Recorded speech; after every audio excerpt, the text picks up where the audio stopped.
Welcome back to opinionsarefree.com. It's a site where you can leave your opinion on various topics, and unlike other sites, we won't smack you around if we don't agree with you, because really we want to hear your opinion without shoving ours down your throat, or you know what I mean. Anyways, I want to ask you a question. Will AI lead to massive job losses? What do you think? I think yes, they will. I'll tell you my opinion and why I think this is going to happen. Now, if we look through history, okay, go back thousands of years, you had people using oars, to propel a boat from A to B for whatever reason, whether it was to invade or to trade, doesn't matter. Then from the oars, you had sails as well, so you had oars and sails, okay? Then you had steam, and then you had petroleum.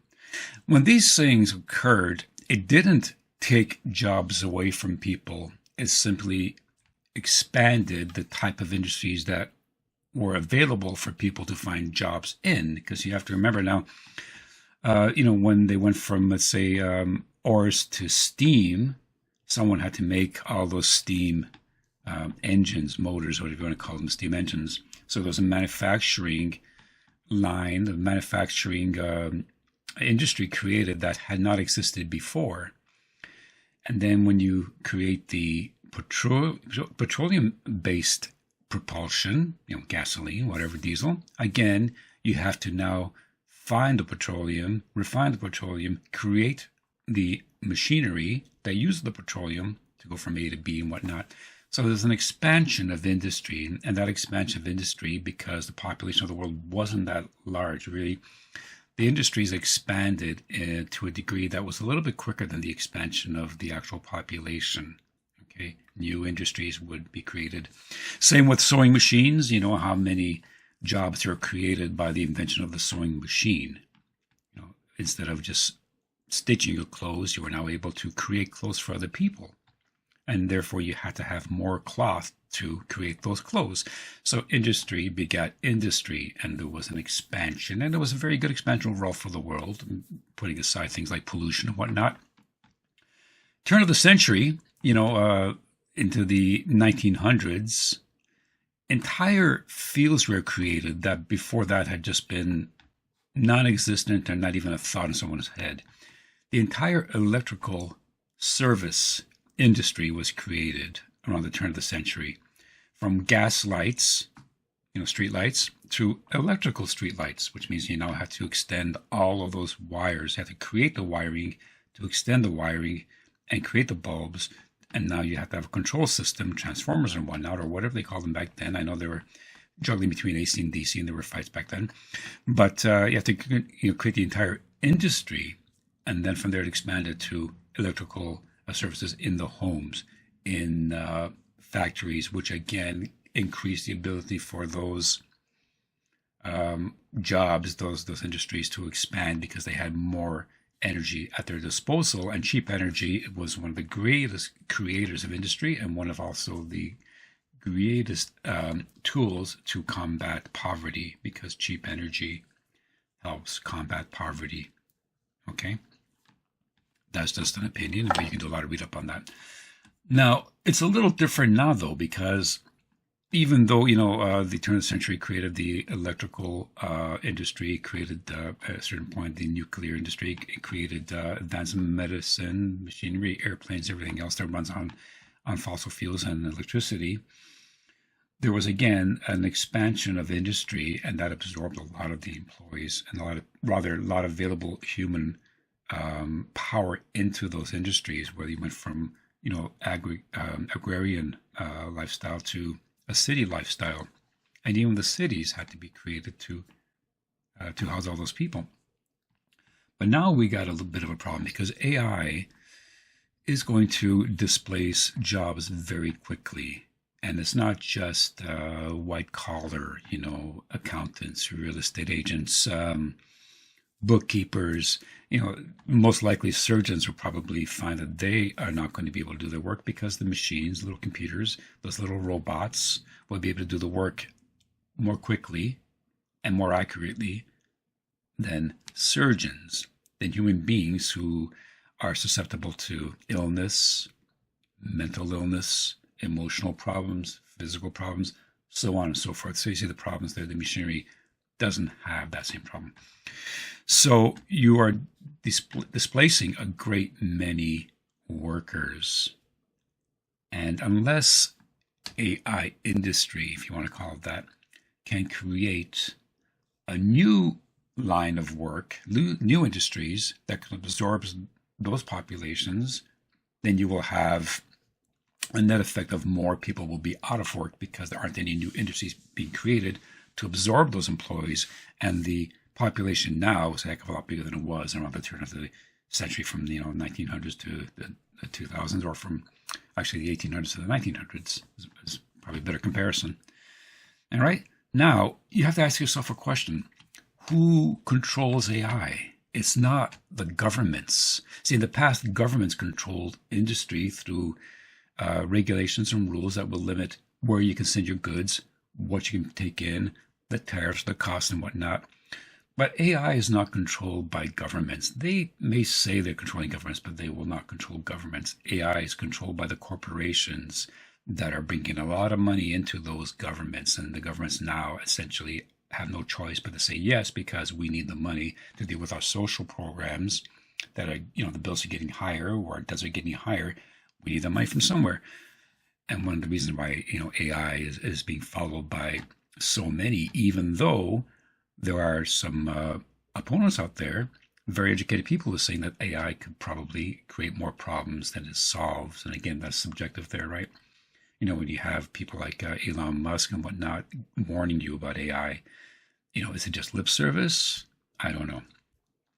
So AI is owned and controlled by the corporations that are pushing this AI. And even though some of them may have their reservations about the negative effects, nobody wants to be the first to blink and say, we're going to pull back, because the loss of profits, potential profits, that can be made by being ahead of the curve, are incredible and very hard to say no to.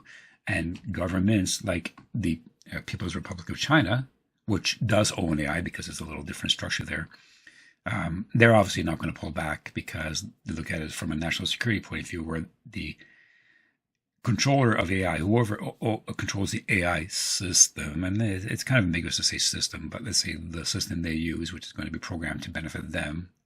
So it's not really artificial intelligence as much as it's artificial targeted intelligence, are going to be in control of resources, in control of industries, in control of the financial markets and whatnot. So from a national security point of view, they can't say no. The Americans can't say no. The Europeans don't know what to say. And so it's going to be a heck of a fight. All right. Now, when these jobs are disintegrating, when they're gone, how will human beings earn money to pay for their mortgages, to pay for food, to pay for their education for things that they may not be able to find a job in, homes that they, have to somehow pay for? Well, I think then we're looking at UBI, and it's going to be imposed not as a benefit. It'll be presented as a benefit. They always are. But it'll be imposed as a security blanket to keep people from rioting in the streets. Because when people get hungry, they will riot in the streets. It doesn't matter if you're in the West, that's fairly civilized. Sorry, I'm not trying to insult anybody. I'm just saying that the West is structured differently than some developing nations, where there's a incredible amount of poverty, and every day is a daily struggle. I'm just saying that the West is not immune to the same pressures that will send people in developing countries out into the streets. That's a myth. That's a myth. When people are hungry, they do things. So we need UBI to basically control the populations. Now, for that to happen, the government then has to have money. In order to have money, they have to get the money from somewhere. Will they get it from the corporations that are creating the AI that's putting everybody out of business? No, they won't. Let's look at the current online gambling scenario right now as an example.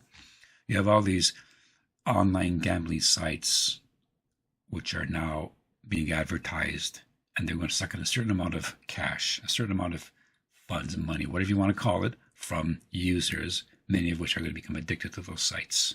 Okay, that's just how gambling works. And then at the bottom, you have a little disclaimer. You know when to stop. All right. So if you were to calculate the actual profit that these companies make and offset it against the cost to society that gambling addiction, costs, because it does cost something. What happens to these people when they lose their funds, they lose their money, and they can't pay their bills? What happens to their family structure? What happens to them?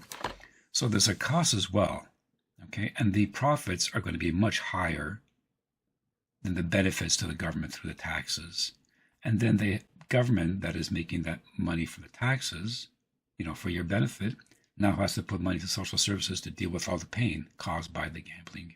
But the gambling people are not going to pay for that, just like the cigarette people didn't want to pay for the damage they caused, although it's easier to pick on cigarette companies than it is to pick on liquor companies than it is to pick on gambling sites, okay? So AI will be the same thing. It's the same rationale. These corporations will be making massive amounts of profits. So if workers are displaced, they say, oh, what are you going to do? We'll pay our share of taxes, but the amount of damage caused will not be probably compensated by the amount of money coming in. So governments will have to figure out somewhere else to get the money, and that money will come from you. If you have anything of value, it will be taxed, it will be capitalized, and you have to use it in order to not lose benefits, because of course someone else doesn't have anything. Why should you get as much as they have or they get when you have stuff and they don't? And that is the underlying thought of the current Marxist mentality that's coming out in society, where you have so many pushing towards these leftist programs of U.B.I, give and give and give and take, without really calculating where this money is supposed to come from. And then the language around things change. Tax the rich. Well, who are the rich? You see, no one ever defines that. And tax this and tax that and redistribute equity fairly. Well, who defines what that is? Nobody defines what that is.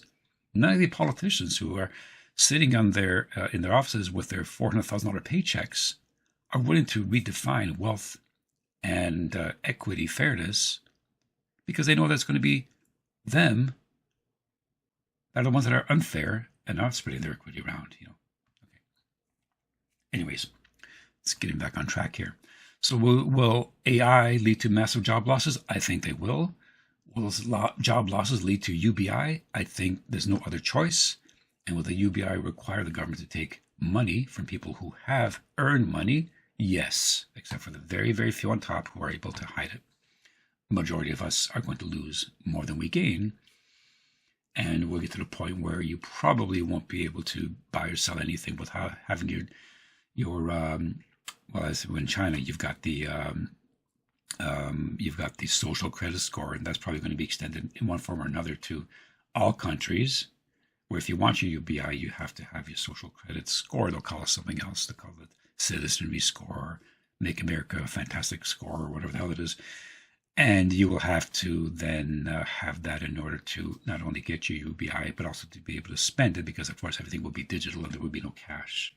And in order to track payments, it'll be digital, and then you have to be able to justify what you're buying, and also you can get taxed on the income from selling something private. Okay. Anyways, we're kind of going off sideways spatially. That's not what I'm trying to do. Let's talk about AI. Will lead to job losses. Will those job losses require UBI?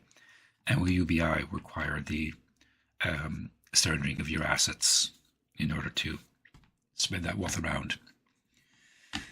Well, I don't know. Opinionsaretefree.com. Okay, leave your opinion, and please like this page so we can put out more ideas and get more opinions. Have a great day.